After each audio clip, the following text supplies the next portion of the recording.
Railway zone కానీ steel plant విషయంలో ఆయన అస్సలు పట్టించుకోవట్లేదండి.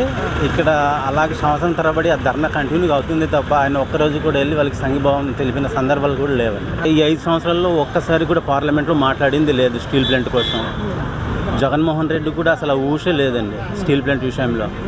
వాళ్ళకి ఇప్పటికీ 22 మంది ఎంపీలు ఉన్నారండి.